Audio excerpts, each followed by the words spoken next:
Buen día a todos y todas. Desde Intersaber Centro de Pensamiento te damos la bienvenida al conversatorio China y Venezuela, perspectivas geopolíticas y un futuro compartido. Primero que todo, quiero darle la palabra a nuestro presidente, José Luis Martínez, que está en línea para que dé unas palabras de bienvenida. Adelante, José Luis. Bueno, primero que todo, darle la más cordial bienvenida a todas y todas las personas que se han conectado el día de hoy. Saludar también, compañeros, a Aymara Gerdel y Jorge Díaz, directores e investigadores del Centro Venezolano de Estudios sobre China. Realmente nosotros como Intersaber Centro de Pensamiento estamos realmente de contar con estos dignos especialistas el día de hoy para tratar un tema tan importante como es el de China y Venezuela, perspectivas geopolíticas y un futuro compartido, ¿no? De allí la importancia precisamente de los temas que se van a tratar el día de hoy. Si algún país es importante, no solo para Venezuela y el mundo en la actualidad, es precisamente China. China, que ha surgido prácticamente como el antídoto contra los bloqueos del mundo y contra la guerra arancelaria que ha instaurado Estados Unidos precisamente con todos los países del mundo. Es precisamente a través de esa visión estratégica que China nos ha invitado a enfrentar los desafíos globales y no precisamente con guerra. Este país asiático lo ha hecho mediante la cooperación, el diálogo y el beneficio mutuo, promoviendo valores fundamentales como la paz, el desarrollo, la equidad y la justicia. De allí la importancia, el acercamiento con este gigante asiático, con quienes hemos tenido una relación histórica y que pretendemos precisamente desarrollar el día de hoy, a través de lo que hemos dado en llamar como la nueva asociación estratégica a toda prueba y a todo tiempo, lo cual viene de una u otra forma a catapultar la relación china-venezolana. Prueba de ello es la visita histórica que está haciendo el gobierno venezolano a través de una delegación de alto nivel encabezada por nuestra presidenta Delcy Rodríguez Gómez, donde han sostenido un conjunto de visitas y reuniones con empresas estratégicas vinculadas al área de energía, salud, tecnología e inteligencia artificial para dar un nuevo paso a esta nueva alianza. De ahí la importancia precisamente del conversatorio del día de hoy, porque estos dignos especialistas en esta materia van a desarrollar acerca de estos importantes temas y por qué y cuál es el gran desafío de la alianza China-venezolana en estos momentos en la actualidad. Bueno, no nos queda más que como organización manifestar nuestra satisfacción de tenerlos el día de hoy y bueno, y adelante y vamos a estar prestos a todas las observaciones que estos especialistas nos van a brindar a través de sus ponencias. Muchas gracias. Gracias, José Luis, por sus palabras. También se encuentra presente en línea el compañero Wilkeman Ángel Paredes, fundador de Intersaber, y quisiéramos que nos saludara. eh, Adelante, Wilkeman. Bueno, no, saludarlos a todos y a todas, agradecido con Aymara, con Jorge por esta participación que vamos a tener el día de hoy.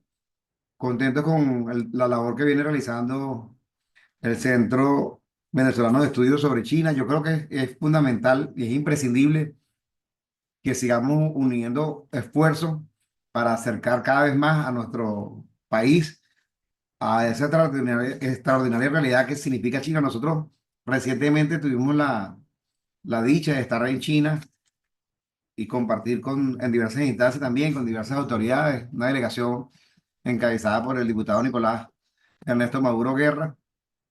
Y como bien refería José Luis en sus palabras, ahora mismo se encuentra la vicepresidenta culminando una exitosa gira que implicó más de 17 reuniones de alto nivel, lo que demuestra una constante actividad y un esfuerzo gigantesco para acercar las realidades de China y Venezuela, que como bien lo dice el conversatorio de hoy, perspectiva y geopolítica en un futuro sin lugar a dudas compartido.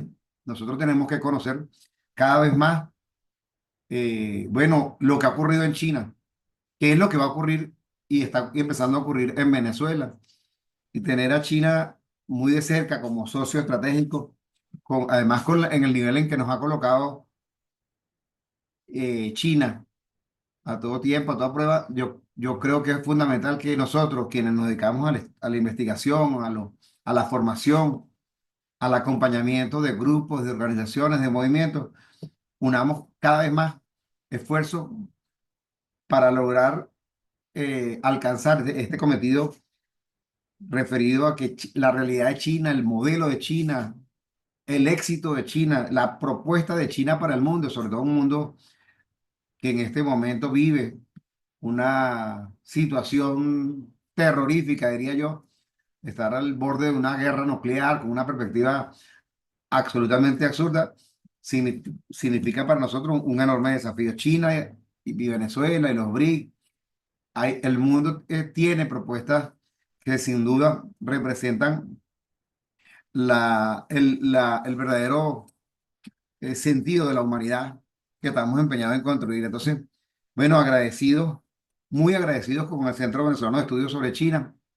A mí en lo particular me parece un honor contar con la presencia de estos dos compañeros y esa alianza también con el Centro Venezolano de Estudios sobre China e Intersaber, y que sea esta la primera de muchísimas actividades que nos pueda llevar juntos a avanzar en este grandioso cometido de acompañar especialmente a nuestras juventudes, que es en quien más pensamos, pero en definitiva a las instituciones también, al público todo venezolano, y acercar cada vez más China a Venezuela y Venezuela a China. Gracias. Encantado con compartir este momento.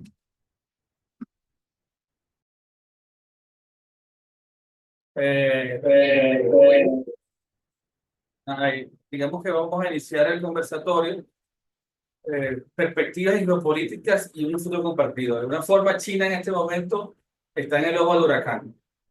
Hay un nuevo mundo que están haciendo, sin dudas algunas, hay señales claras sobre eso.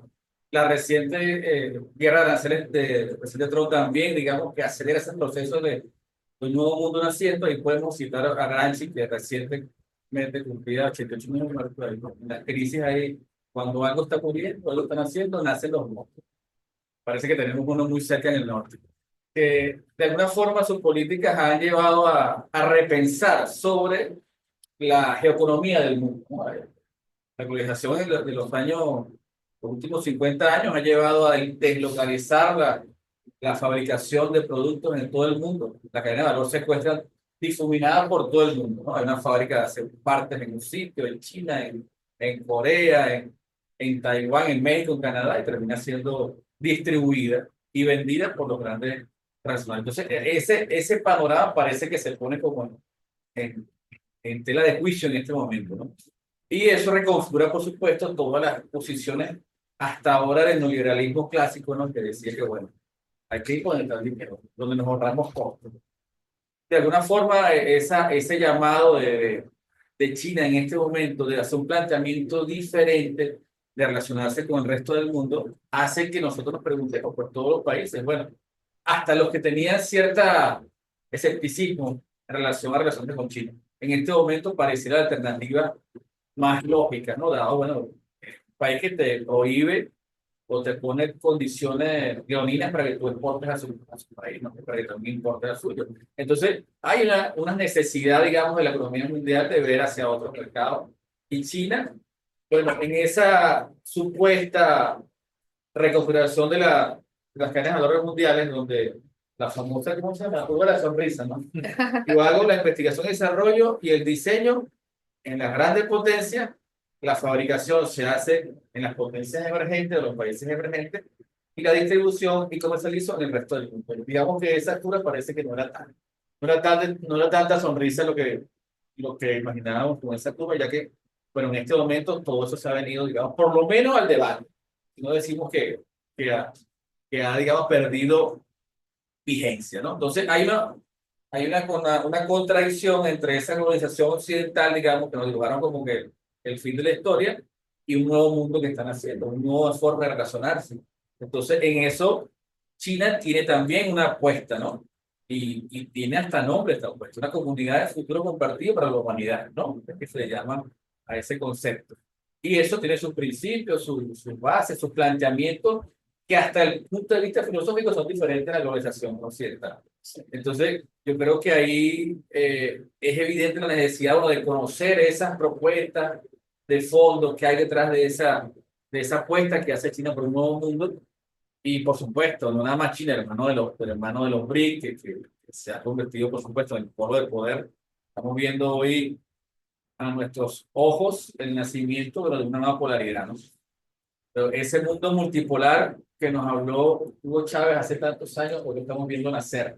De alguna forma, creo que en una conferencia que tuvimos, muchos que estamos ahí con el Ministerio de Comercio de China, decían, en una conferencia nos decían que tengas un tiempo interesante. Es una frase que decían ellos como de saludo. Y creo que estamos viviendo tiempos muy, muy, muy interesantes de todo punto de vista, ¿no? En ese marco, bueno, creemos que este conversatorio nos cae como anillo al dedo. Quiero que sea el principio de muchos otros, porque es un tema que da para muchísimo, ¿no? No es sencillo entender toda una filosofía de 5.000 años, una situación tan antigua, y sus conceptos sobre la vida, incluso que impactan, por supuesto, sobre su forma de relacionarse con el resto del mundo. Así que, bueno, yo creo que podemos empezar con nuestra compañera Aymara Gerdel, directora del Centro Venezolano de Estudios sobre China, directora del Centro de Investigación para la Comunidad del Futuro Compartido de Venezuela, profesora de la Universidad Central de Venezuela, está dando una PhD en la Universidad de Economía y Negocios de de China. Negocios de China. Bueno, digamos para que nos inicien este conversatorio. Bueno, en primer lugar, Ah, muchísimas gracias por la invitación. Es un agrado para nosotros compartir con ustedes acá en Intersaberes. Es la primera vez que venimos y bueno, esperemos que sea una alianza fructífera y duradera en el futuro. Así que muy agradecidos por parte del Centro Venezolano de Estudios sobre China. Un poco lo que comentabas haciendo tu introducción, William, quería hacer como dos precisiones. Comentabas todo el tema del conflicto, lo que en la actualidad se conoce como guerra arancelaria impuesta por el presidente Trump, pero que ya se ha transformado en una guerra financiera y ahora es una guerra prácticamente de divisas, ¿no? En ese sentido, hay un libro que se los recomiendo a todos, lo tengo en digital. Es un libro de Alexander Dugin, que es un filósofo político muy reconocido en Rusia. Se llama The Trump Revolution, o sea, la revolución de Trump. Es un libro que acaba de salir hace poco, 2025, enero, febrero, prácticamente. Está en inglés, pero se los recomiendo porque ahí Dugin hace un análisis desde el punto de vista geopolítico, que obviamente es su especialidad, de todo el contexto e incluso la política de Trump. Tú mencionabas el tema de los aranceles y un poco la desconexión que plantea la política de Trump en materia arancelaria. Y en ese sentido, el primer capítulo se enfoca en un concepto que es clave para comprender la realidad que estamos viviendo, que se llama el desacople. El concepto que trabaja en el primer capítulo es desacople. Entonces, él explica cómo la política exterior de Trump hacia China, incluso plantea el conflicto entre China y Estados Unidos, y él plantea esta política, esta estrategia del presidente Trump, es desacoplar la economía de Estados Unidos de la economía de China, que irónicamente lo acusa a China de haberse aprovechado de todo el proceso de globalización que fue liderado precisamente por los políticos y toda la estructura de gobierno, en este caso de Estados Unidos. Entonces, es muy interesante, uno entiende muchas cosas y habla sobre todo el tema tecnológico. Y ahí traigo a colación el concepto de construcción de una comunidad de futuro compartido. ¿Por qué? Porque Trump plantea en áreas estratégicas en materia de tecnología el desacople de la economía china. Y válgase el paréntesis que la economía china es el principal socio comercial de Estados Unidos. Incluso hay una balanza deficitaria, exacto, eh, por parte de Trump, que él está tratando, en su primer gobierno lo intentó, pero no pudo, pero ahora nuevamente intenta disminuirla. Lo que hizo fue que se amplió esta brecha. Y si uno revisa, según la Administración de Aduanas de China y también las cifras oficiales de Estados Unidos, bueno, al tercer trimestre de este año, revisamos las cifras y el intercambio comercial entre China y Estados Unidos sigue creciendo. Entonces, un poco es una contradicción en sí misma el intentar desacoplar sus economías que son interdependientes y más en un sector estratégico como es la tecnología. Y ahí, haciendo un paréntesis en tecnología, estamos hablando de todo lo que es la industria de semiconductores. Allí están los chips y no son cualquier chip, son los chips de alta tecnología que necesita China y se produce buena parte en Taiwán y por eso la complementariedad de la economía de la provincia de Taiwán y la economía de China continental como tal, estos chips de alta tecnología los produce Taiwán, pero los necesita la industria de IA, de inteligencia artificial de China, para desarrollar todo lo que es la inteligencia artificial en su país. Entonces, un poco la política de Trump ha sido presionar a través de aranceles a las empresas taiwanesas y a través de sanciones para que no comercien con China continental. Ese es un poco lo que plantea Trump, el nivel de conflictividad, pero alternativamente, China propone al mundo una iniciativa, la iniciativa de gobernanza para la inteligencia artificial. Esta iniciativa de gobernanza para la inteligencia artificial, si ustedes se fijan, probablemente hayan escuchado hablar de otras iniciativas, como la iniciativa de la Franja de la Ruta, la iniciativa para la seguridad global, la iniciativa de la civilización global. Todas estas iniciativas están enmarcadas en un concepto que es fundamental para la diplomacia china, que es la construcción de una comunidad de futuro compartido. Entonces, de allí la importancia de comprender este concepto y llevarlo a los distintos sectores. Y la inteligencia artificial es uno de ellos. Entonces, este concepto es clave y en nuestro centro de investigación hemos editado a través de nuestra editorial Ediciones Sabes un libro que trabaja o trata solo este concepto con la Universidad de Comunicaciones de China. Y el título de este libro pueden descargarlo de forma gratuita desde nuestro portal web. El título de este libro es China-Venezuela hacia una comunidad de futuro compartido. Entonces, también llevándolo a lo bilateral entre China y Venezuela, ambas diplomacias desde el punto de vista ideológico comparten principios que se fusionan en este concepto de construcción de una comunidad de futuro compartido. Es por eso que Venezuela ha suscrito no solamente la iniciativa de la Franja y la Ruta, sino también la iniciativa de seguridad global, la de civilización global, y probablemente se avance en materia de inteligencia artificial. Y eso se conecta un poco con la gira de la vicepresidenta que ha tenido recientemente en China. Entonces, creo que todos estos temas se van a discutir en el foro China-CELAC, cuarto foro China-CELAC que se realiza el próximo mes en Beijing. Entonces, es una cita para todos los jefes de Estado y son temas que son cruciales para los países del sur global.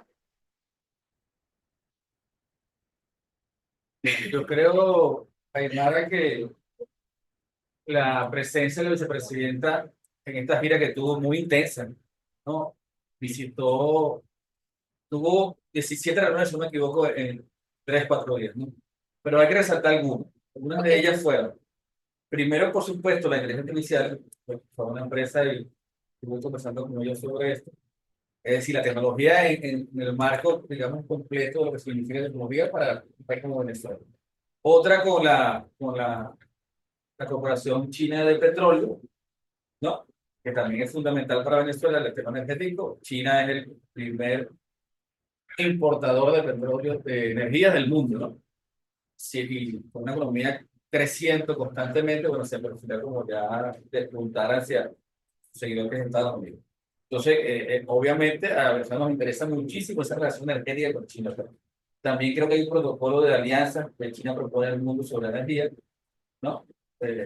También sería bueno tocar esos puntos. Y el otro elemento importante, por supuesto, es la inversión, digamos, de China en Venezuela, ¿no? Que es uno de los elementos que apuesta el gobierno nacional para, bueno, diversificar la economía, dejar de depender del petróleo, su potencial petrolero y todo lo que tiene que ver con esa cultura rentista que tenemos de hace más de 100 años, que, ojo, tenemos ya los últimos 3 años algunos elementos de crecimiento del PIB no petrolero, de exportaciones no petroleras, de producción industrial no petrolera, que, digamos, apuntan hacia vencer ese modelo que impuesto, ¿no?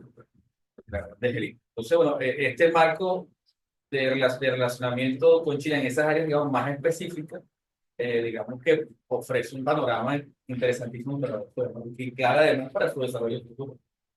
Sí, sin duda. Incluso si revisamos las giras desde el punto de vista del orden cronológico, tenemos que la primera visita que hace la vicepresidenta a empresas o sí, a instituciones chinas como tal, es a la Comisión de Desarrollo y Reforma.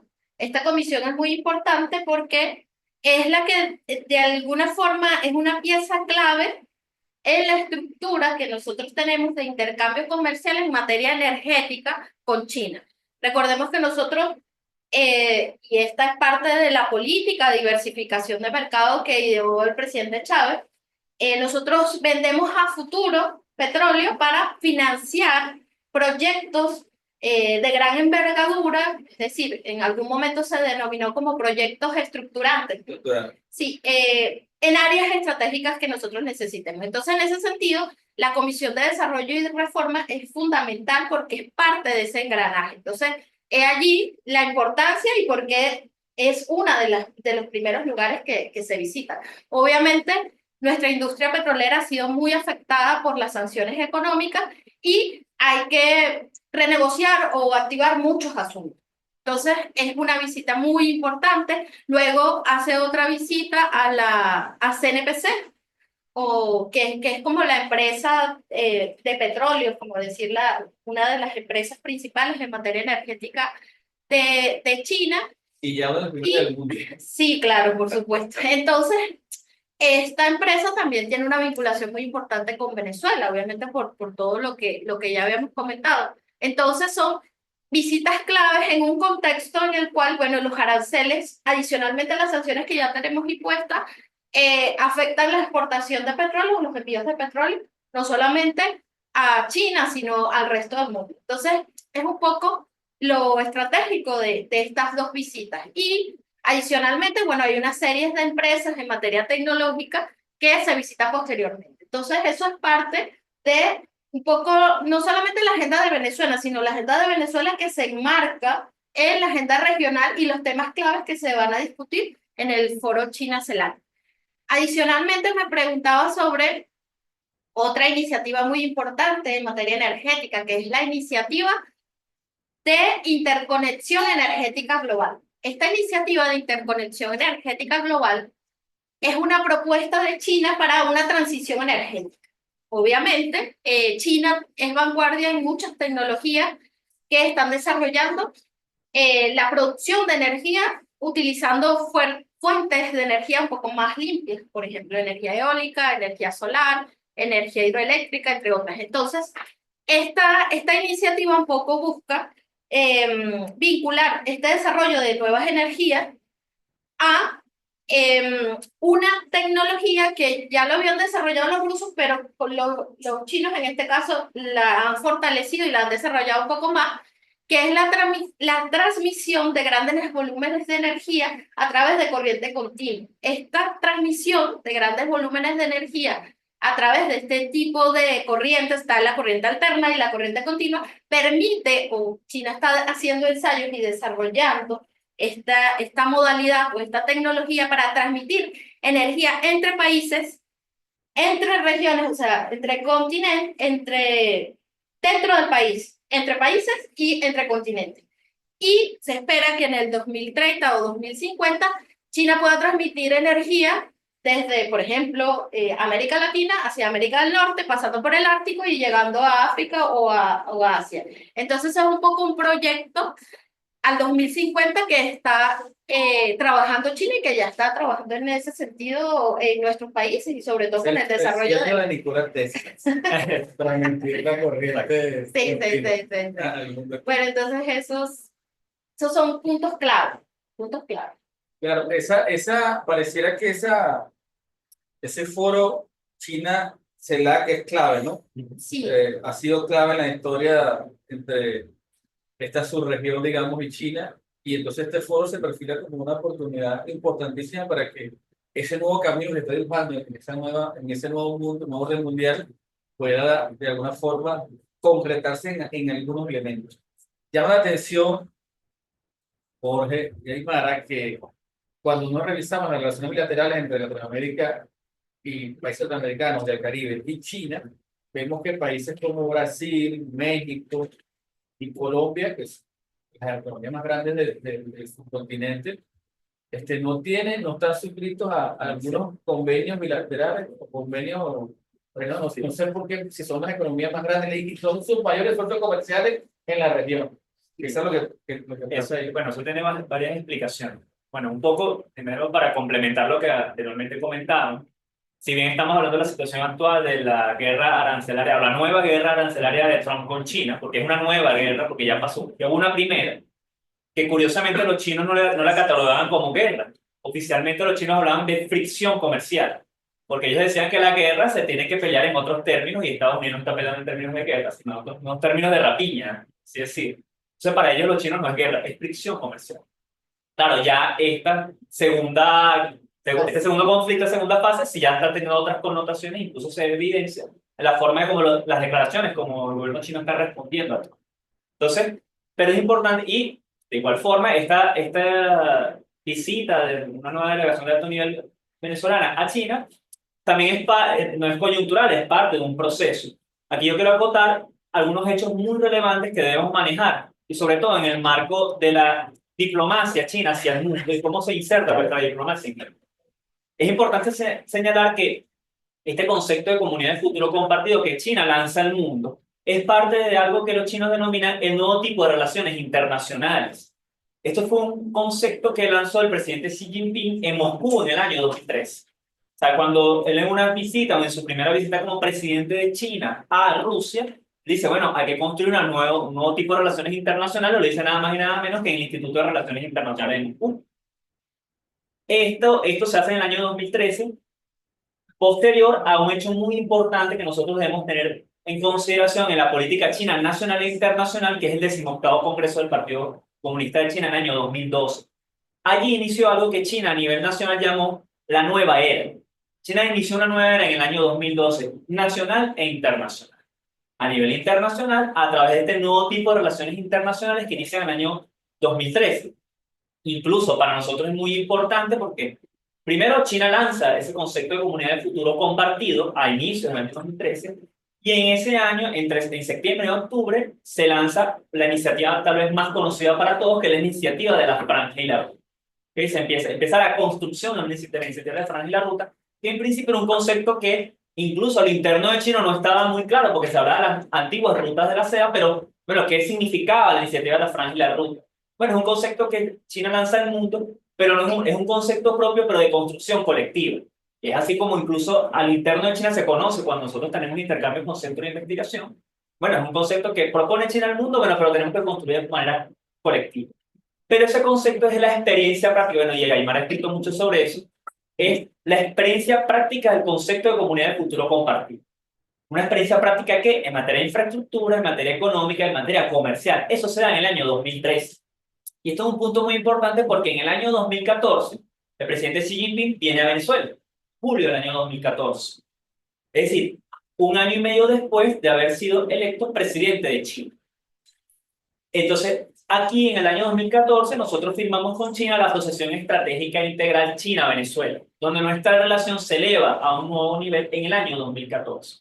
Sabemos todo lo que ha pasado desde el año 2014 para acá. Nosotros hemos sufrido una embestida internacional considerable que nos afectó sensiblemente a nuestra economía y no nos permitió ejecutar muchos de los proyectos que se habían previsto con esa elevación de la relación en el año 2014. Un hecho importante es que coinciden algunas cosas. En el año 2017, Trump lanza su guerra comercial contra China en el año 2017, pero también lanza una guerra contra nosotros.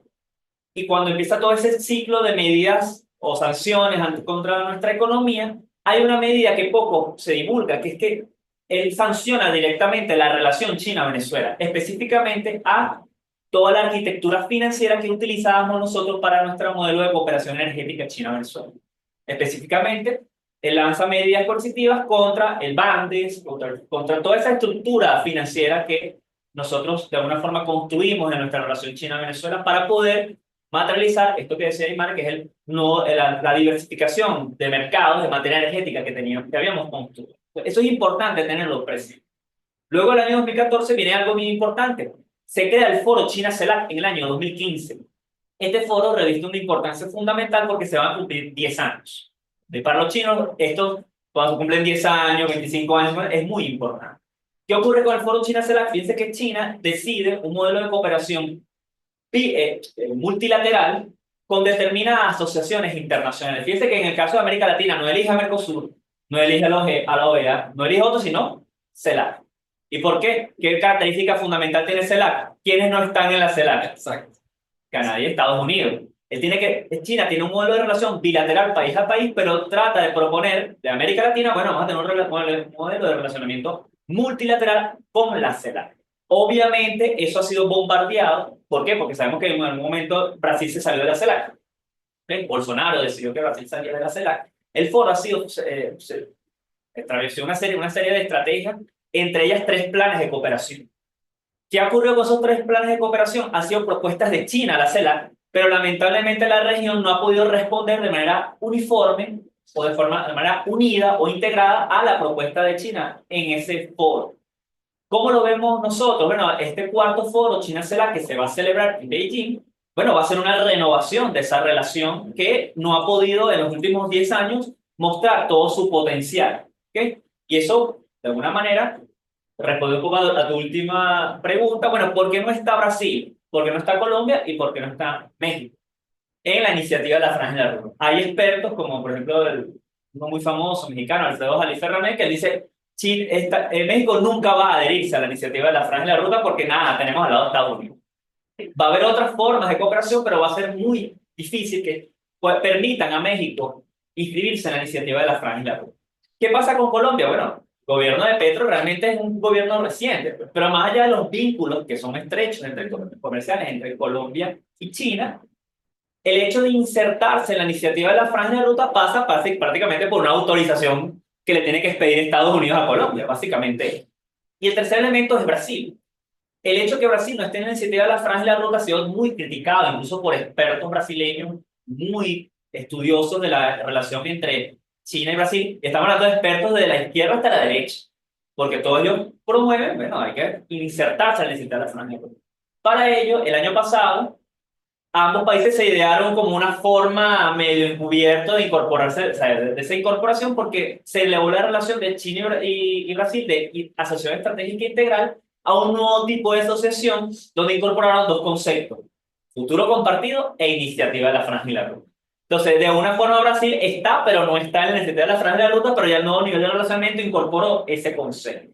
¿Okay? Entonces, esto es muy importante porque fíjense que estamos haciendo un recorrido desde el año 2012, 2013, 2014, 2015, y posterior al inicio de la guerra comercial, o la primera guerra comercial, lo que para los chinos es fricción comercial. ¿Qué dicen los chinos? Pues, recientemente una delegación de la Universidad Central de Finanzas y Economía de China venía al país a dictar un seminario en Venezuela, y muchas personas le preguntaban, bueno, con el ascenso de Trump se espera una nueva investida comercial. ¿Qué opinión tienen ustedes? Y la opinión de los académicos chinos fue la siguiente. Nos preguntaban a nosotros, ¿ustedes saben en qué nos afectó la guerra comercial con Estados Unidos?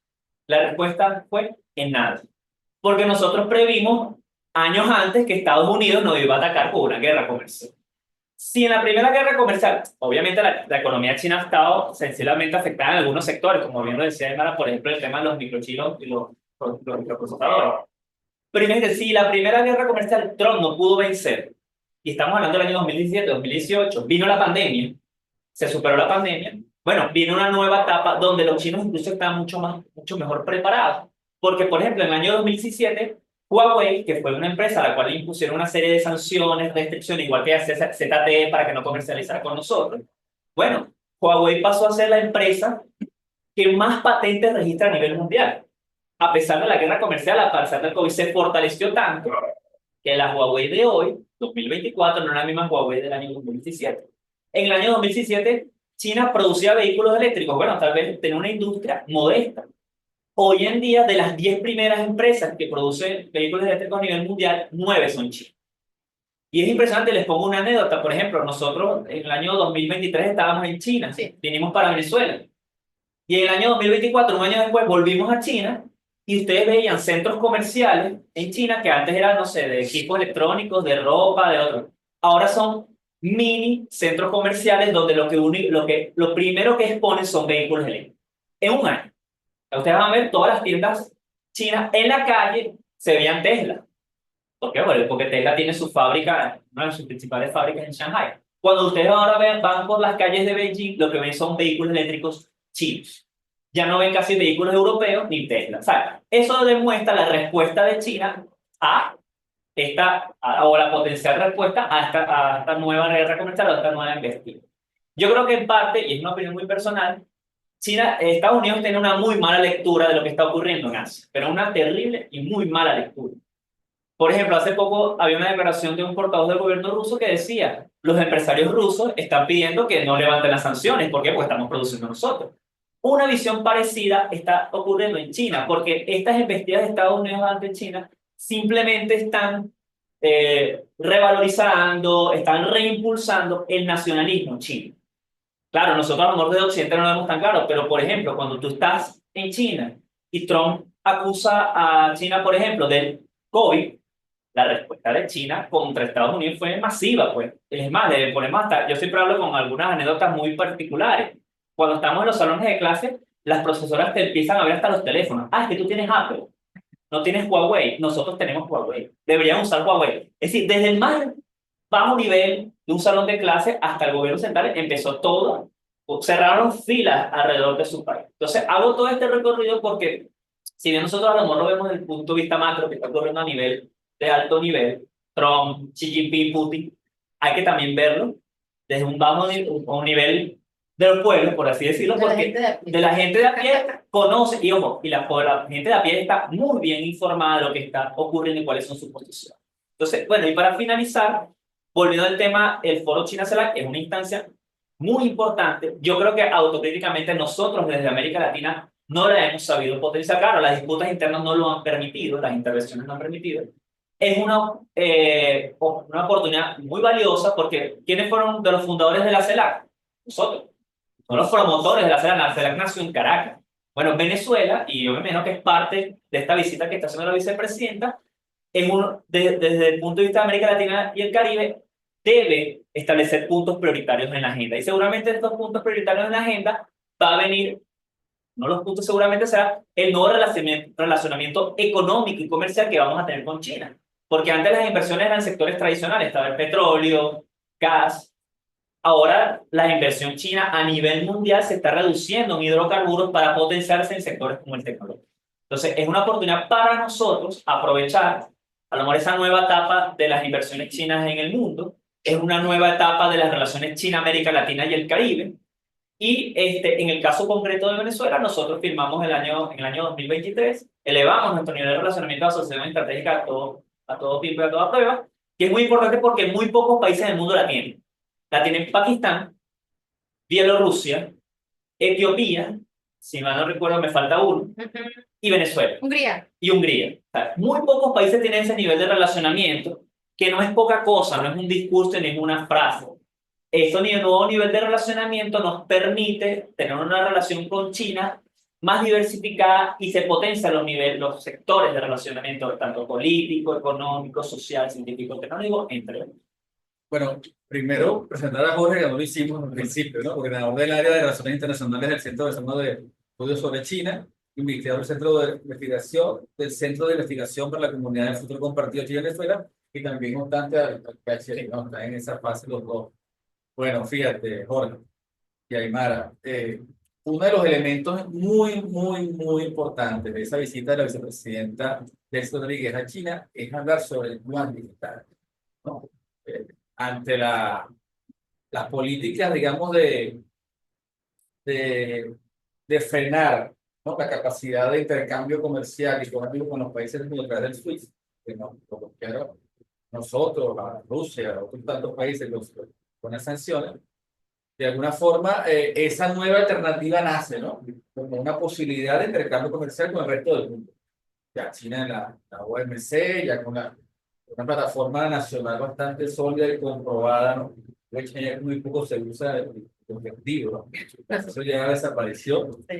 También una cosa que tenemos que hablar, es una campaña de las redes sociales mostrando la realidad de China que no habíamos visto antes. Claro, sí. Después de la guerra, de la anuncio de Trump, hay influencers norteamericanos en China mostrando una China que mucha gente no conocía, o que la mayoría de la gente no conocía. Y eso también es un elemento importante de esa geopolítica digital, Franklin, que existe y que está mostrando en esa batalla, bueno, sus victorias tempranas. Entonces, hay una nueva posibilidad con el yuan digital que también lo discutió la vicepresidenta en esa visita y que puede, digamos, darle una vía para Venezuela como empezar con el resto del mundo sin necesidad de acudir ni a Estados Unidos, ni al FMI en su plataforma, ni a que además no han sido negados y ha sido la gente no tiene ni idea del impacto que tiene esa medida de sacarte del Suiza en una economía de un país. Es imposible pagarle a quien tú le quieras comprar. Es imposible que triangularlo y eso encarece los costos cada vez que es un intermediario adicional. Entonces, nos afecta muchísimo porque, bueno, Venezuela, como todo país, es interdependiente de otras economías.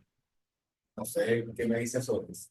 Bueno, esta diversificación, ¿no? Desde el punto de vista de las cestas o las canastas monetarias que nosotros estamos observando con China y con un conjunto de países que, si revisamos, son los países de los BRICS principalmente, que están afectados en algunos casos por las sanciones. Bueno, es parte de una política que China viene impulsando como un eslabón clave en su ascenso a convertirse en una superpotencia, que es la internacionalización del yuan. ¿Okay? Entonces, en este proceso de internacionalización del yuan, fíjense que la guerra arancelaria que Trump lanza primero es arancelaria, luego financiera y ahora es monetaria, ¿okay? Porque implica la devaluación de las monedas para ver cómo se transa. Entonces, este tema de las monedas digitales es muy importante. Entonces, ¿qué ocurre? Si revisamos la iniciativa de la Franja y la Ruta, no solamente vamos a observar inversiones en sectores estratégicos para el desarrollo de infraestructura, sino estas inversiones están acompañadas de un conjunto de empresas chinas que te ofrecen prácticamente muchos de los servicios que ofrecen empresas en el caso de Occidente, pero que a su vez te da la facilidad de transarlo en su sistema financiero. Es decir, eliminando el uso del dólar y transando las monedas locales de cada uno de los países. Por ejemplo, cito puntualmente, el petróleo ruso se comercializa en rublos y en yuanes. No tienes que pasar por el dólar para que se materialice este intercambio comercial. Entonces, un poco, una de las estrategias de la internacionalización del yuan es precisamente comerciar en las monedas de cada uno de los países sus recursos o su intercambio comercial, materializarlo de esa forma, utilizando su sistema financiero. Vemos que la Dilma Rousseff, expresidenta del Brasil, bueno, fue reelecta para un nuevo periodo en el Banco de los BRICS. Entonces, este banco cumple una función estratégica precisamente en este proceso de internacionalización y comercio entre las monedas de cada uno de los países, que es un golpe certero al uso del dólar. Y obviamente nosotros sabemos que el tema de la utilización del dólar para transarnos comercialmente a escala global tiene un aporte muy significativo en el PIB de Estados Unidos. Si tú dejas de transar el comercio a escala global o en algunos de los países, principales economías del mundo, si dejan de utilizar el dólar, esto es un golpe a la economía de Estados Unidos. Creo que esa es parte de esa estrategia de internacionalización y bueno, el BRICS llegó a proponer una moneda para comerciar entre los países que integran el BRICS. Incluso hay una aplicación online en el teléfono, un wallet, que la usan entre instituciones, pero se va a masificar para que lo usen nosotros, ¿no? Los usuarios normales que habitan en cada uno de los países y tener este tipo de monedas para los países que integran el BRICS para intercambiar, comprar bienes y servicios. Entonces, creo que es algo que se está empezando a materializar y bueno, los próximos años son claves en ese sentido. Ahí es importante, bueno, nosotros en nuestro sitio web tenemos un artículo que escribió uno de nuestros investigadores, Sol Menares, nosotros tenemos un libro que se llama China y América Latina, una asociación estratégica integral. Hay un capítulo sobre los sistemas de pago y la posibilidad de Venezuela insertarse en los sistemas de pago con China. Lo que menciona Emma es muy importante porque hay toda una infraestructura. O sea, lo interesante de Asia, o de Oriente, distinto a Occidente, es que ellos van haciendo las cosas y cuando está materializado lo anuncian, ¿no? Nosotros anunciamos primero cuando que todavía no está listo. China viene trabajando silenciosamente la internacionalización del yuan. Muy silenciosa. Claro, se conoce algunas cosas. Por ejemplo, cuando China lanzó su plan China 2025, Trump va a pegar el plan China 2025. ¿Qué hizo China? Silenció un poco el tema del hecho en China 2025. Era difícil conseguir información sobre ello, pero China lo materializó y ya estamos llegando al 2025. Y bueno, después podemos dar algunos datos sobre ello. Volviendo al tema de la internacionalización del yuan, yo voy a poner algunos ejemplos. China tiene un sistema de pagos internos muy robusto. Eso pasa por muchas cosas. Uno, los principales 4 bancos de China son bancos del Estado. Y son 4 de los bancos más grandes del mundo. Pero son bancos estatales. Eso le da una fortaleza a China impresionante. ¿Por qué? Bueno, porque esos bancos tienen una robustez increíble y además tienen una vinculación cercana con el Banco Central Chino, que es el Banco Popular de China. Eso es un primer elemento. Segundo, las plataformas de pago internas en China. Hay 2 grandes plataformas de pago. Una asociada a lo que se llama a la plataforma de comunicaciones que ellos tienen, que es WeChat, que sería como el WhatsApp de China. Por una anécdota muy personal, una vez una profesora en una clase de chino le preguntaba a un compañero mexicano estadounidense: oye, yo nunca he visto el WhatsApp, muéstramelo. Cuando el muchacho le muestra el WhatsApp, la profesora le dijo: eso es todo. Y se lo devolvió el teléfono. Porque WeChat se transforma en la plataforma de comunicación, la plataforma de pago, la plataforma de intercambio comercial, tu wallet por excelencia. Y en China, efectivamente, si tú sacas un billete en yuan, lo puedes usar. Pero te ven con una forma muy extraña. Te dirán: mira, tú tienes 5 años que no vienes a China. Tarjetas de débito, las tarjetas es un mero trámite. O sea, tú sacas una tarjeta de débito para pasarla por un punto y casi que te dicen, donde del punto lo desempolvan y te lo dan. Pues déjame conectarlo para... Son real, nos pasó, pues, así que lo cuento por experiencia propia. Entonces, tienes a WeChat, que es todo un consorcio que pertenece nada más y nada menos que a Tencent, la gran empresa, una de las grandes empresas tecnológicas de China, que también ha sido afectada por sanciones, por medidas coercitivas. Por otro lado, tienes Alibaba, que tiene Alipay. Alipay es otra gran plataforma de pago que, además, yo les pongo un ejemplo. En los aeropuertos en Europa, por ejemplo, el aeropuerto Charles de Gaulle en Francia, se usa Alipay. Puedes pagar con Alipay. Es decir, desde el año 2018. O sea, ya internacionalizaron Alipay desde hace ¿cuánto? Bueno, hace 7 años. Imagínate el año, ahorita 2025 no me quiero imaginar. Entonces, esas son 2 grandes plataformas de pago. Además, tienen su propio sistema. Ellos tienen UnionPay, que es prácticamente, ellos en vez de usar Visa y Mastercard, tienen UnionPay, que es un sistema propio. Y sobre el cual todos los bancos, básicamente el suite de ellos es ese. Y además que tiene una característica, no solamente funciona en China, bueno, funciona también en el sudeste asiático. Si ustedes ven, recientemente el presidente Xi Jinping fue al sudeste asiático. Eso no es casualidad. Vino la guerra comercial, ya estaba previsto ir al sudeste asiático, porque son sus principales socios comerciales, el área de influencia, de intercambio, está la ASEAN, que para los chinos es fundamental la relación China-ASEAN. Allí funciona, si ustedes van al sudeste asiático, pueden usar renminbi. O sea, ya en Asia se está usando el yuan, el renminbi, la moneda china. Para el caso concreto de otros países a nivel mundial, Aymar lo decía muy bien, ya China, el comercio entre China y Rusia ya está funcionando en sus monedas nacionales. Recientemente veíamos una nota que estaba ya por el 70-80% ya estaba por el 90%, lo del profe Franklin nos actualiza. Ya prácticamente ellos están diciendo, no vamos a utilizar el dólar. Y hay que ver la magnitud de lo que comercia Rusia y China, o La misma China, hace poco una reunión de ministros de comercio Japón, Corea del Sur, China. Es decir, vamos a empezar a comercializar en nuestras monedas. Es decir, ya voy a empezar a dejar de utilizar el dólar. Y eso genera mucha preocupación, principalmente en Estados Unidos. Adicionalmente, no les extrañe que por ahí empieza a haber un comercio yuan-euro. Ya va a haber reuniones Unión Europea-China. O sea, voy a empezar a dejar de lado un poco el dólar. En el caso de América Latina es muy interesante porque nuestro país fue el primer experimento del intercambio de los préstamos en yuanes. A nosotros o sea, tal vez no lo sabíamos, no nos percatamos desde el año 2010. Parte de los créditos que recibíamos nosotros en China, las compras a futuro de petróleo, se hacían en yuanes. O sea, nosotros fuimos el primer país básicamente en recibir yuanes, en utilizar. ¿Quién se adelantó y fue mucho más progresista en ese aspecto? Argentina.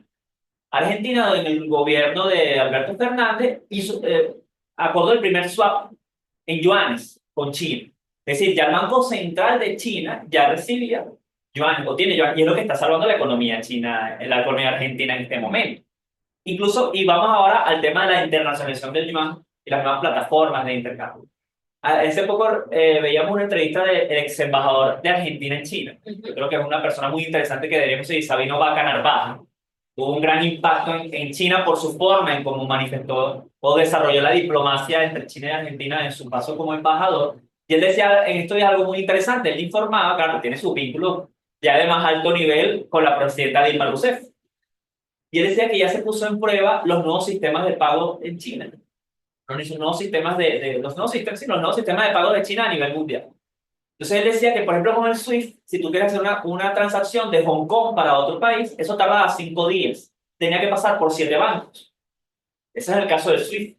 Pero resulta que el sistema de China logró hacer una transacción de Hong Kong con otro país, en 1 segundo. Es decir, te ahorraste 5 días y 7 bancos. Ya se hizo las primeras pruebas. Entonces, eso ya demuestra los niveles de cooperación a los cuales está la internacionalización. Viendo desde nuestra perspectiva, desde Venezuela, para nosotros sería una gran oportunidad que nuestro comercio con China, deje de manejarse en divisas y empiece a manejar en yuanes. Lo podríamos hacer perfectamente, acuerdos entre el Banco Central de Venezuela con el Banco Popular de China.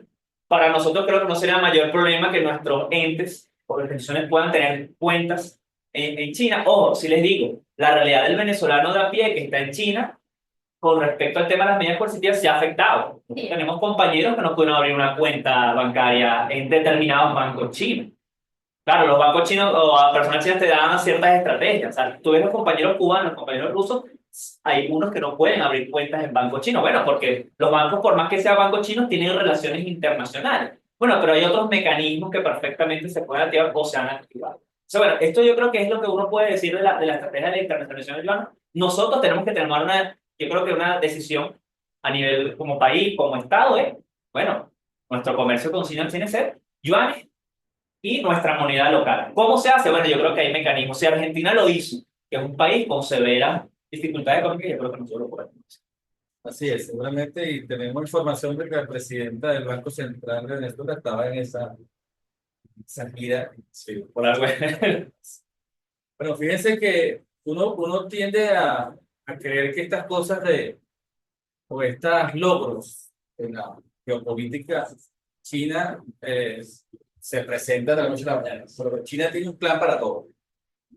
Todo lo que ha sucedido tiene un plan de muchos años que viene consiguiendo con victorias, con metas que van avanzando en el tiempo, ¿no? Yo creo que eso es una característica muy importante de esa civilización china, digamos, más allá de un gobierno que pasa, ¿no? Sino que hay una visión a largo plazo. Y parte de eso es la cantidad de bonos de la deuda que tiene China de Estados Unidos, ¿no? Nada más con el simple hecho de mencionar que no puede salir de ellos, bueno, la economía norteamericana tiembla. Entonces hay unas posibilidades inmensas de tanto la región norteamericana como Venezuela digamos, de trabajar en conjunto con China. Hay un plan que se llama Made in China, ¿no? Un plan que también fue consecuencia de algunas medidas que sucedieron, que llevó a China de ser un país que dependía casi del 100% de importación de sus químicos chinos, ya de una gran cantidad que se produce en el propio país. Eso que tú comentaste de la relación, de la reforzamiento de la relación con la Asia, con Malasia en particular, porque todo el estrecho, el estrecho malaco, que bueno, nuestro ministro de Defensa tiene un libro sobre eso. Dijo que si hay una guerra, El debería, estrecho de Malasia. debería empezar por ahí. Sí. Se lo recomiendo ese libro que fue de su doctorado. Entonces, lo primero que hace Xi Jinping después de los anuncios de Trump es reunirse con antiguos enemigos, Japón, Corea del Sur, ¿no?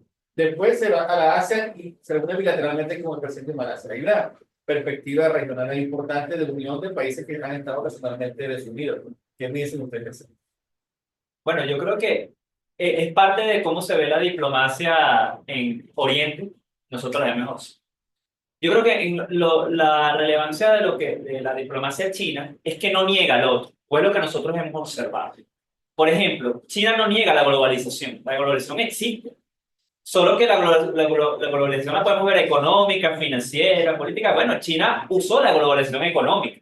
Claro, Estados Unidos ahora se dio cuenta, ok, ya va, pero es que usaron mi propio instrumento.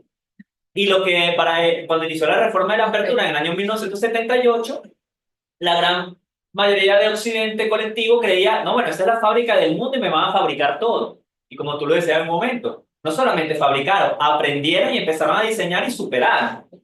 Yo creo que aquí hay dos elementos importantes. El primero, bueno, con respecto al plan hecho en China 2025, en estos días también un analista muy famoso, Pepe Escobar, un brasileño, decía, ese plan establecía que China debía estar en el número 1 o 2 en la alta tecnología en 10, con 10 elementos, o en 10 sectores, perdón. 10 sectores. 10 sectores. Dice, ya son el número 1 en 7. El año que viene va a ser en 8 y en 2 años en los 10. O sea, ya se va a materializar el plan Made in China 2025. Pero aquí hay dos elementos importantes que yo creo que, y algo que tú decías con respecto al tema de los planes, que es que China hizo una gran inversión en materia educativa y en materia de ciencia y tecnología.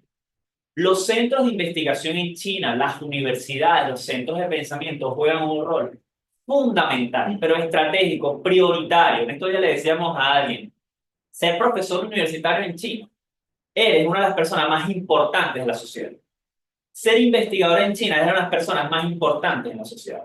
Aymar y yo que tuvimos una maravillosa experiencia de estar en las universidades en China, lo vimos. Cuando, no sé, Xi Jinping lanza la política Iniciativa de la Franja y la Ruta, en todas las universidades se está construyendo un instituto para estudiar la iniciativa de la Franja y la Ruta. Todos entran en sí en una competencia interna para optar por los recursos para poder investigar sobre eso y aportar a nivel nacional. Eso es un elemento importante. Segundo, las carreras estratégicas. China estableció carreras estratégicas. O sea, los muchachos en China te están estudiando ingeniería. O sea, tenemos, hay universidades dedicadas únicamente a la ingeniería.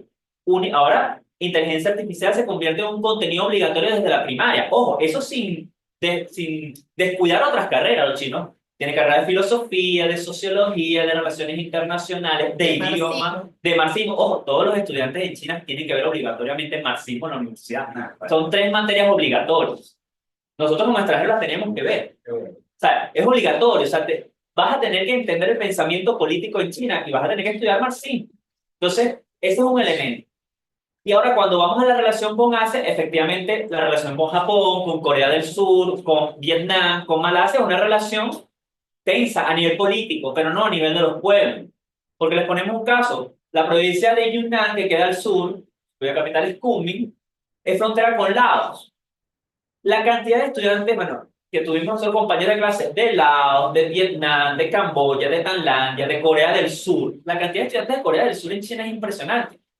Los estudiantes de Corea del Norte también es impresionante, menos tal vez de Japón.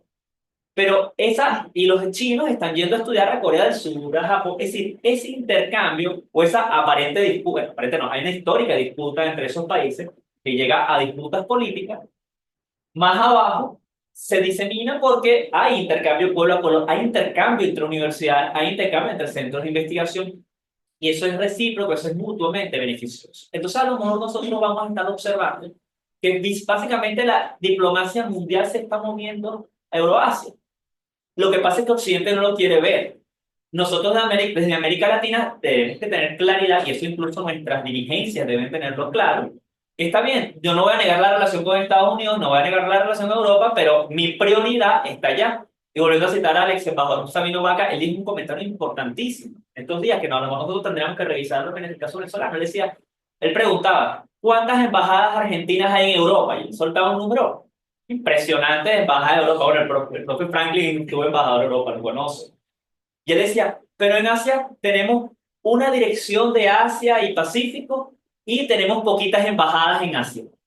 Y él decía, yo lo primero que hice fue abrir consulados en China. O sea, que en Venezuela, fue una política incluso venezolana. Venezuela tenía una embajada en Beijing, tenía un consulado en Hong Kong y uno en Shanghai. Nosotros abrimos uno en Guangzhou. Y desde la provincia de Guangdong, donde viene la mayoría de los chinos que vienen a Venezuela, no teníamos consulado. Bueno, Venezuela abrió un consulado, que es parte de la diplomacia que tiene. Entonces, esto lo digo porque yo creo que, y para cerrar, a nuestros diplomáticos, a nuestros estudiantes, a nuestros cuadros políticos, a nuestra población en general, hay que decirle, la diplomacia mundial se movió, pues ya está allá, los nuevos centros de diplomacia se discute ahí, se discute en los Emiratos, se discute en Qatar. Y, por ejemplo, tú hablas de la deuda. Ayer escuchábamos que en junio se vencen 8 trillones de millones de dólares de deuda, no billones, trillones de dólares de Estados Unidos. Y Trump se está moviendo a Arabia Saudita para ver si los árabes le compran unos bonos. Porque China, parte de la deuda que se va a vencer en junio, la debe tener China. Fíjense que nadie lo dice. ¿Y qué hizo China? Te tengo la deuda. ¿Me interesa venderla? No, la tengo, porque te tengo agarrado con esos bonos. Entonces yo creo que eso es parte de los elementos subterráneos que Trump conoce, pero que no él lanza la guerra comercial. La guerra comercial en determinados sectores, porque hay sectores que él no impuso. Un poco acá y en la lámina, no sé si la podemos ver en pantalla. No está conectado. Ah, bueno. Acá Jorge no la ve, pero estaban los 5 pensamientos. Estaban los 5 pensamientos guías que de alguna forma acompañan, hablamos de todo el sistema educativo de China. Entonces, esto es lo que de alguna forma los jóvenes chinos desde la escuela hasta la universidad tienen un área clave de formación en este sentido. Entonces, acá están los 5 pensamientos guías donde de allí derivan muchas de las políticas que tú mencionabas, que son políticas a largo plazo. China está pensando en el año 2049 y el 2035, donde va a consolidar su país, un país socialista moderno. Y en el 2049, que se cumple el aniversario de la fundación de la República Popular China, va a consolidar o va a revitalizar la nación china en distintos sectores. Entonces, acá en la lámina podríamos observar los 5 pensamientos guías que determinan la política del gobierno chino. Entre ellos está el pensamiento guía de Mao Zedong, después de Deng Xiaoping, Jiang Zemin, Hu Jintao y Xi Jinping. Entonces, esto es clave en la formación de cualquier joven chino. Y, obviamente, hablamos de la enseñanza del marxismo en las universidades. Bueno, hay profundas bases desde el punto de vista intelectual, académico, en las áreas económicas de enseñanza en las universidades chinas que enseñan el marxismo. Y le da mucha importancia, obviamente, al Partido Comunista de China y las corrientes que son el leninismo, ¿okay? El marxismo-leninismo y también un poco el estalinismo. Sí, es importante. Lo que dice Aymar es muy, muy importante para entender y comprender a China. El pensamiento político chino hay que conocerlo para poder entender todo lo que hace China, incluso a nivel internacional. Y China se considera un país socialista, más allá que le quieran decir que es un país capitalista o capitalismo de Estado, es una discusión que en China está saldada. O sea, mientras nosotros aquí en el occidente queremos, no, que el capitalismo, no, los chinos somos socialistas. Socialismo con característica china, ¿sí? Y tenemos nuestras peculiaridades. Pero derivo producto de una serie de pensamientos políticos que parten desde el marxismo-leninismo. Por ejemplo, la figura de Stalin en China no es satanizada. Todo lo contrario. Para los chinos hay admiración hacia Stalin, más allá de las disputas chino-soviéticas que hubo. No hay negación de Mao Zedong. En las universidades chinas ustedes van a ver estatuas de Mao. O sea, son muy conscientes de que Mao cometió errores. Bueno, pero no lo estoy negando porque es parte de un proceso político. Después viene Deng Xiaoping, un pensamiento de Deng Xiaoping que también tiene sus críticas internos. Después viene el pensamiento más pragmático de Jiang Zemin, Hu Jintao y ahora Xi Jinping, que además que es importante señalarlo porque la importancia de Xi Jinping ahora es muy relevante porque es el primer presidente o líder de China cuyo pensamiento se inscribe en la Constitución y ese pensamiento tiene su nombre. Algo que no ocurrió ni con Hu Jintao ni con Jiang Zemin, pero sí ocurrió con Mao y Deng Xiaoping. Entonces, ese pensamiento político, todos los jóvenes chinos lo conocen, pero con el más dado nivel de detalle. Y ojo, y puede haber diferencias. Nosotros hemos conocido jóvenes chinos de 20, 21 años que te dicen, yo soy yo sigo el pensamiento de Mao, pero de una de las 4 corrientes de Mao. O sea, oye, son cosas que nosotros aquí desconocemos. Ellos lo tienen clarito, no es que hay otra corriente y te explican y tú dices, no, pero es que yo no conozco nada de China porque no estoy aquí, pues, o porque realmente no hemos tenido el intercambio. O sea, eso es fundamental porque es parte de dónde. Volvemos a lo mismo, la formación universitaria y del partido. Ese es un partido que está presente en todos lados. La máxima autoridad de las universidades es el secretario del partido. Es decir, está el presidente de la universidad, el rector y el secretario del partido. Es decir, la política de Estado no está desligada a la política científica. Ojo, una no se impone a la otra, son complementarias. De alguna forma, hay una especie de satanización de la relación China-Venezuela. De Latinoamérica un poco, he escuchado hasta decir a algunos compañeros, incluso de la izquierda, que el imperialismo chino tiene que ponernos condiciones y todo aquello, ¿no? Qué bueno que estén hablando de esto, del partido, porque es fundamental para entender la sociedad china, para entender la relación del partido-Estado, ¿no? Cómo funciona eso, ¿no? Es una cosa que es importante que la gente conozca, porque hay muchas dudas sobre eso, porque se tiene digamos, las heridas que tenemos de un imperialismo real, que es norteamericano, que nos ha hecho, bueno, todo nos ha llevado a situaciones bien complejas como la del 2016, 2017, ¿no? Situaciones que vivimos en el país, nuestro propio periodo especial, digamos, aquí en Venezuela. Pasaron muchas cosas gracias a esa medida coercitiva, ¿no? Esa sanción, a esa persecución financiera. Y esa relación con China, a algunos les genera temor, ¿no? Estamos entregando la soberanía, no hay autodeterminación de ciertos elementos. Y yo creo que en la medida que la gente pueda entender cómo funciona China, cuál es la concepción de su socialismo, como en particular en China, ¿no? Es importante para que podamos ver un futuro común como socios, como amigos, como colaboradores y no como una relación de dependencia. Bueno, yo aquí diría lo siguiente. Eso va a pasar por quienes van a relacionarse con China desde nuestra parte. Nosotros, bueno, Aymar y yo hemos manejado unos conceptos que tal, bueno, tienes la diplomacia de alto nivel, es entre gobiernos, entre partidos políticos, va la vicepresidenta, va el presidente, se reúne con el vicepresidente, con el presidente de China. Está una relación que la diplomacia china la usa como persona a persona. Ese es otro nivel de la relacionamiento. ¿Cuál es el persona a persona? Bueno, va la profesora Irama La Rosa para China y conoce a otra profesora china y empiezan a entablar temas comunes. Bueno, ahí se construye una relación de índole académico. Viene un empresario venezolano con un empresario chino y construye una relación comercial que no necesariamente pasa por los estados o por los gobiernos, mejor dicho. O sea, hay que ver la relación con China de distintos tipos de relacionamiento. ¿Okay? No es lo mismo lo que un embajador venezolano pueda conversar con un embajador chino que pueda conversar un académico venezolano con un académico chino. Eso es lo primero que tenemos que entender. Ciertamente algunas personas de la izquierda han dicho, bueno, el no imperialismo chino. Yo creo que es una mala interpretación de lo que está ocurriendo. Pero también pasa por lo siguiente.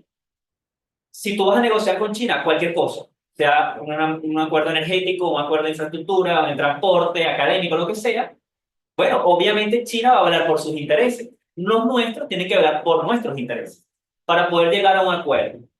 Obviamente, si no tenemos claros nuestros intereses, en el momento de negociar, bueno, a lo mejor salimos afectados. Yo creo que parte primero por China.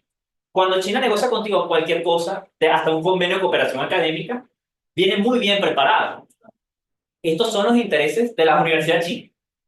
Si nuestra universidad, por ejemplo, voy a poner un ejemplo académico, no voy a poner el ejemplo de otro tipo. Si nuestra universidad no tiene claro cuáles son los intereses de la relación, obviamente, ¿qué interés se puede sobreponer? A lo mejor el interés de China. O sea, yo creo que eso parte primero por tener claros los intereses al momento de negociar cualquier cosa. ¿Okay? Segundo, es muy importante para la sociedad china en todos los niveles los compromisos. Si tú tienes que vas a cumplir un compromiso de cualquier cosa, hasta la puntualidad. En China es importante una clase, si empieza a las 8, empieza a las 8. Si tú llegaste a las 8:02, ya es una falta de respeto. Si dijimos que íbamos a acordar tal cosa el 1 de mayo y tú no lo cumpliste el 1 de mayo, ya estás incumplido. O sea, esa visión ya es distinta. Entonces, claro, nosotros somos un poco más flexibles. Ojo, también China tiene lo que alguien nos dijo, sus líneas rojas que se mueven, pues. O sea, tampoco es que son rígidos. Yo creo que parte primero por conocerlos a ellos. Ellos nos estudian mucho a nosotros. Mucho. En China, hasta el 2019 había como 60 centros de investigación sobre América Latina. Nos están estudiando para ver cómo nos relacionan con nosotros. Nosotros, modestamente, tenemos algunas instancias, pero todavía tenemos deficiencias. ¿Por qué? Porque, no sé, si va un diplomático, va Jorge a negociar con China, pero va sin ningún tipo de preparación de cómo abordar los chinos, a lo mejor la negociación no va a estar en los niveles adecuados. Nosotros lo hemos visto con otros países de América Latina. ¿Saben que tienen una preparación impresionante? Los cubanos. Bueno, cuando mandan un embajador a China, un diplomático, o sea, viene con una formación impresionante para que la diplomacia funcione de manera articulada. Hemos visto, por ejemplo, les ponía el ejemplo del embajador de China. El embajador de China fue para allá ahora, el embajador argentino en China, logró, como era estudioso sobre China, logró de alguna forma. Ojo, no estoy diciendo que el embajador tenga que saber chino o conocer China, pero el cuerpo diplomático de la Cancillería venezolana, por así decirlo, tiene que tener un nivel de conocimiento muy profundo para poder preparar a todos nuestros diplomáticos cuando vayan. Estoy poniendo ejemplos que pueden mejorar aún más el nivel de relacionamiento que podamos tener desde Venezuela. Para eliminar temor, yo creo que también los temores parten por prejuicios. Yo lo digo, nosotros lo podemos ver con compañeros que fueron a estudiar a China y fueron para allá y tenían toda la buena voluntad, pero cuando el profesor chino le preguntaba, ¿sabes cuál es el presidente? ¿Quién es el presidente de China? Y dice, no sé. Ok, usted no vino suficientemente preparado para venir a estudiar a China. Tiene que aprender, tiene que estudiar. Es decir, estoy hablando de esos detalles, pero en esos detalles está el diablo, por así decirlo, pues. Porque si no conoces esas cosas, puede ocurrir que se sataniza o vamos con prejuicios a nivel de relacionarnos con China. Ojo, no solamente con China, con cualquier país, pero una recomendación según nuestros estudios. Tienes que conocer muy bien a China para poder entrar a cualquier tipo de negociación con ellos. Tienes que tener un pleno conocimiento. Por ejemplo, si alguna delegación venezolana va a una empresa de inteligencia artificial en China, tiene que conocer lo que decía Aymara. Existe una iniciativa global para la gobernanza de la inteligencia artificial. Si esa persona va para allá y no conoce eso, y aparte, porque esas empresas chinas no están articulando solas porque les provocó, no, que están en el marco de un plan nacional. Y parte un poco lo que se llama el pensamiento político chino se está desarrollando en distintas áreas de interés. Entonces, yo creo que eso es una deuda que nosotros tenemos que fortalecer aún más el conocimiento sobre China a todos los niveles, para que cuando nos mandemos una delegación para allá, no vaya sin conocimiento previo. Y cuando vaya a negociar cualquier cosa, sea en Internet, por ejemplo, en materia petrolera, donde hemos sido afectados severamente, fuimos muy golpeados en la relación energética con China y se ve en la balanza comercial, en el intercambio comercial con China. Bueno, si nosotros explicamos adecuadamente lo que ocurre, con todos los detalles, bueno, va a haber pleno conocimiento. Por ejemplo, nosotros estábamos en China y a veces no se entendían cosas de la economía venezolana. Claro, nosotros le decíamos, claro, para nosotros también es difícil a veces explicar nuevas realidades. Bueno, si nosotros sabemos explicarlo de forma correcta a todos los niveles, no solamente al alto gobierno, sino a otros niveles, también eliminamos prejuicios del otro lado. Yo creo que eso es clave. No sé qué tengan que decir más al respecto. Sí, no, estoy de acuerdo con ese enfoque. Hay que enfocar la relación con China en distintos niveles y más el intenso intercambio que se tiene en la actualidad. Y hay elementos básicos que son fundamentales, pues. Por ejemplo, saber que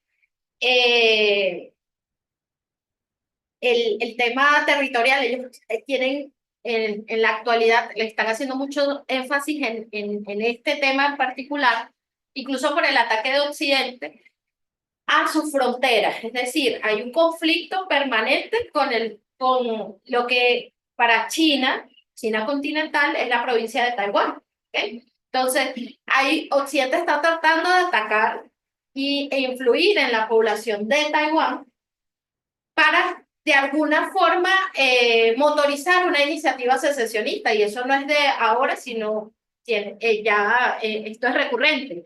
En ese sentido, bueno, nosotros tenemos que tener muy claro que hay una política de una sola China y que esta política de una sola China ha sido exitosa y ha logrado materializar el retorno a la nación china de, por ejemplo, Hong Kong y Macao, ¿ok?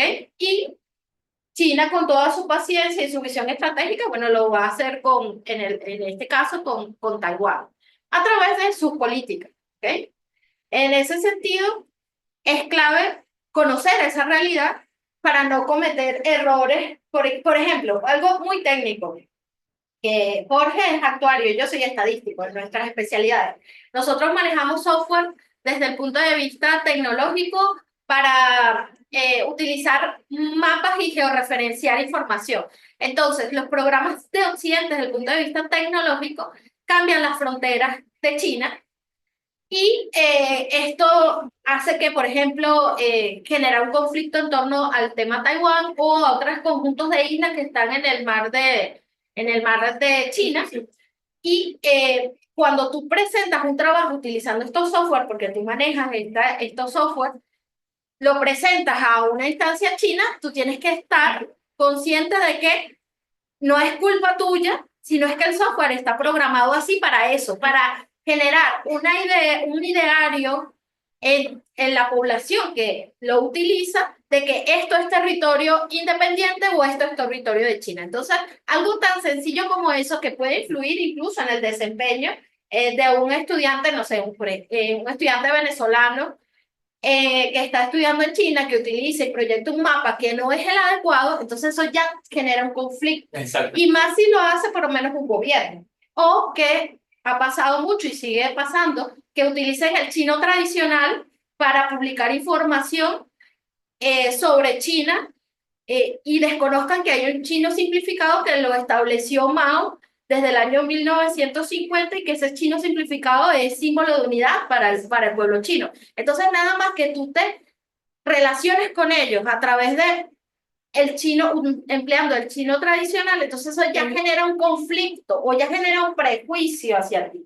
Entonces, esos son casos muy puntuales que son pequeños, pero influyen y que pueden ver afectado una relación, bueno, podría decirse en términos académicos o quizás puedan subir de nivel un poco, ¿no? Esos detalles. Claro, Sí, eso es hay una, así como hay una cortina de hierro, como en la Unión Soviética, hay una cortina, un velo que no deja ver muchas cosas de China, ¿no? Y hay también unos paradigmas que hay que vencer, ¿no? Tenemos el paradigma de que pues, todos los chinos son malos. Ahora estamos, o de mala calidad, ahora estamos viendo, en base a nueva información Resultados. surgida en las redes sociales, producto de todo esto, la gran escenario, bueno, de que resulta que todos los productos de alta calidad que se consumen en el mundo son hechos en China. Y además ellos tienen un plan, ellos hablan de ser innovador y de alta calidad. La calidad que compite y supera a la calidad alemana, que es muy famosa, la calidad japonesa, que es muy famosa, casi que los autores del concepto de gestión de la calidad y la calidad norteamericana también. Entonces, todo esos paradigmas nos toca a nosotros como, digamos, estudiosos del tema, pero ustedes son estudiosos, somos aprendices. Estamos también aprendiendo Sí, hacia infinito. así es, para, bueno, tratar de eliminar paradigmas que pueden afectar la relación, incluso comercial, de gente que importa, a veces importa. Hay gente que importa para atrás de Estados Unidos, esas cosas de China, cuando lo pueden hacer directamente. Directamente. Pero Wilson sabe mucho de eso. Voy a dar una clase sobre importación desde Chile. Es un tema de otra conferencia. Mucho para los negociantes que quieran. Sí, no, Se ha hecho un eso ratico del mundo. es lo que te dice muy importante. Yo como un ejemplo muy concreto cuando llegamos de China, después de estudiar, bueno, todavía estamos estudiando, yo tenía una conversación con una persona que fue mi ex jefa de una institución. Claro, el sector, por ejemplo, asegurador. Y yo le decía, mira, nosotros tenemos un problema, y esto es parte del bloqueo. Nosotros hay cosas que no podemos reasegurar en el mundo. O sea, seguros que no puedes reasegurar o relaciones en materia aseguradora que no puedes hacer. Porque los centros financieros están en Londres, en Lloyds, una famosa reaseguradora, bueno, un núcleo de reaseguradores internacionales. Y yo le decía, mira, nosotros tenemos que ver hacia Asia. Y hay reaseguradores chinos. La primera empresa de seguros a nivel mundial es China. Yo le decía, la número 1 es China. O sea, si tú no quieres, y como dice Aymara, cuando tú tienes una relación con China, la China te dicen, bueno, sí, vas a comercializar conmigo, pero es mi empresa, mi banco, mi seguro, claro, porque ellos tienen que quitarse la dependencia de Occidente. Es normal. Veremos nosotros cómo insertamos a las nuestras. Pero esta persona me decía, pero es verdad que los chinos pagan los siniestros. Yo le decía, por supuesto, pero es que me han dicho, bueno, yo le decía, pero es que esa es el nuevo núcleo de ese sector se está moviendo. le decía, por ejemplo, Lois, que es londinense, le decía, bueno, hace la semana pasada los chinos compraron el 30% del Lois. Y yo le decía, bueno, ya los chinos están allí, pues. Y después ella me decía, ay, con razón se están inscribiendo en Venezuela. Yo, claro, es por eso, porque quieren intercambio con nosotros. Entonces, y le poníamos un ejemplo muy sencillo, fíjate, es que ellos hacen todo muy mal. Esa lámpara que se quema, rápido, yo le digo, claro, pero es que la culpa no es de él, si el que la compra eso mal, porque ahí es donde también hay que desmitificar cosas. En China hay distintos estándares de calidad. Si tú compras lo más barato, lo más sencillo, tal, ojo, ¿qué le vas a traer? Es como nosotros aquí en Venezuela, cualquier cosa. Si tú compras algo de mala calidad, a lo mejor te sale barato, pero de mala calidad. En China hay estándares, y el chino es un consumidor muy exigente. Eso es importante en China. O sea, los pobres chinos tú los ves, y es una cosa que les llega, no les gustó, lo devuelven. Nosotros también tenemos que aprender esas realidades. Ah, bueno, pero si yo quiero importar barato y vender algo barato, tal vez no sea de buena calidad. Ojo, no implica que lo barato sea malo y lo barato no pueda salir algo bueno que sea barato. Eso también parte del conocimiento y ahí, bueno, dado que ustedes tienen estas relaciones, también implica con quién te estás relacionando en China. Si alguien te va a vender algo de mala calidad, obviamente lo vas a comprar. Tienes que saber a quién le estás. Obviamente, antes había una producción en masa, es importante también decirlo. China pasó de ser una economía de alto crecimiento, con altos niveles de producción, pero con bajos niveles de productividad.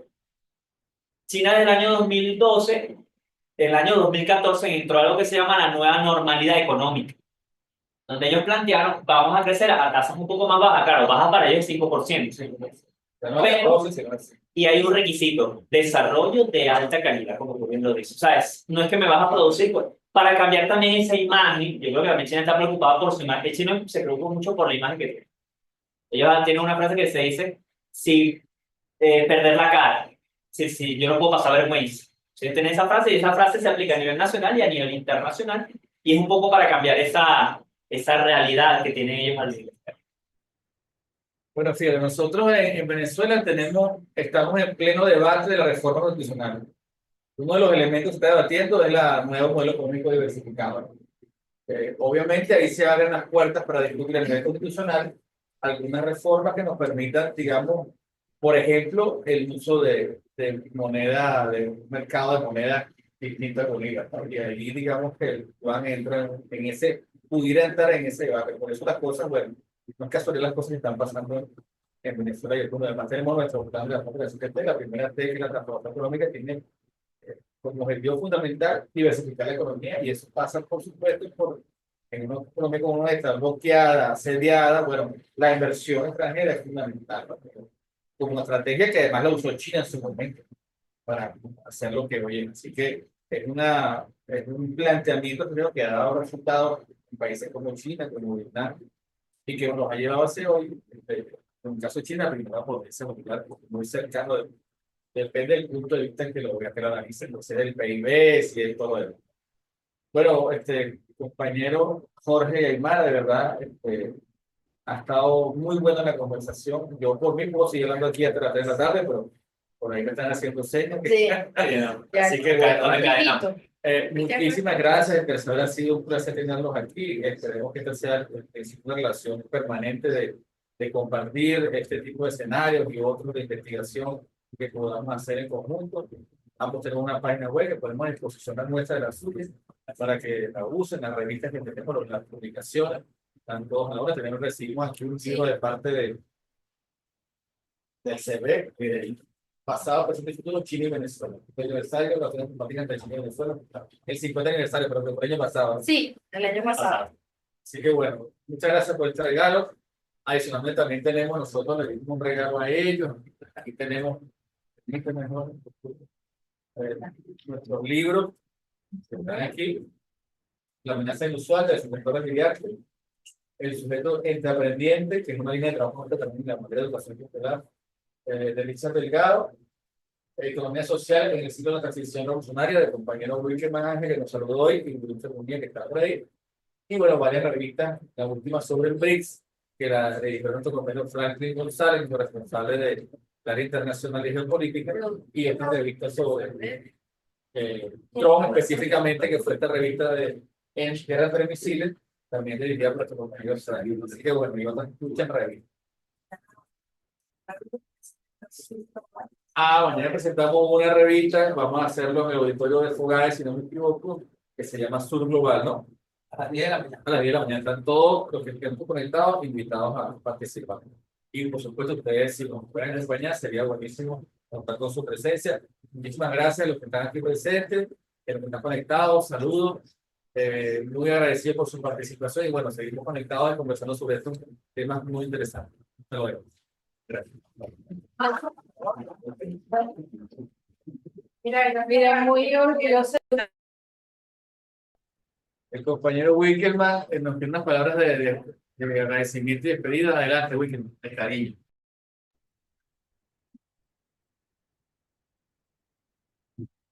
Bueno, quería simplemente agradecer y además complementar primero que ha sido extraordinario el conversatorio. Estaba presente la presidenta del Banco Central de Venezuela y salió corriendo una llamada, justamente. Pero muy pertinente los comentarios, las orientaciones. Y ella me pedía por esta vía una reunión con ambas organizaciones. Vamos a darle un chancecito porque tiene apenas unos días al frente de esta responsabilidad. Está llegando, llegó ayer justo de ese viaje, esa comitiva que estuvo acompañando a la vicepresidenta Delcy Rodríguez. Y hay planteamientos que tienen que ver bueno, con temas que se han asomado aquí, como el tema del yuan digital. Ella fue básicamente a una reunión con la presidencia del Banco Popular de China, donde se plantea el inicio de una ruta para establecer importantes acuerdos en materia bueno, el yuan digital, la plataforma Swap, el mecanismo de intercambio comercial con Venezuela, que ofrece perspectivas geopolíticas, como lo anuncia este conversatorio. Entonces, es muy importante este esfuerzo de hoy, pero luego muy importante que mantengamos el contacto y el espacio para poder abrir una mesa técnica de intercambio y de estudio que nos permita a nosotros hacer propuestas a las autoridades del Banco Central de Venezuela. Recordemos que también la directiva completa del Banco Central de Venezuela, no solo el caso de su presidencia, sino todos los directores han sido renovados. Pero bueno, una cordial invitación de la presidenta del Banco Central de Venezuela para tener una conversación de mesa técnica y en privado con ella y podamos entonces establecer también mecanismos de trabajo de esta valiosa colaboración y de estas orientaciones que ustedes hoy de forma muy pertinente han recogido magistralmente. Gracias, compañeros. Muchas gracias. Bueno, está conectado, saludos a la presidenta del Banco Central, Laura Guerra, de parte de este equipo que hoy conversó en Intersaber. Bueno, reiterando el agradecimiento y la disposición a colaborar más allá de este espacio de hoy. Gracias. Hasta luego. Muchas gracias. Aquí tienen otro libro para venir en la biblioteca. Gracias.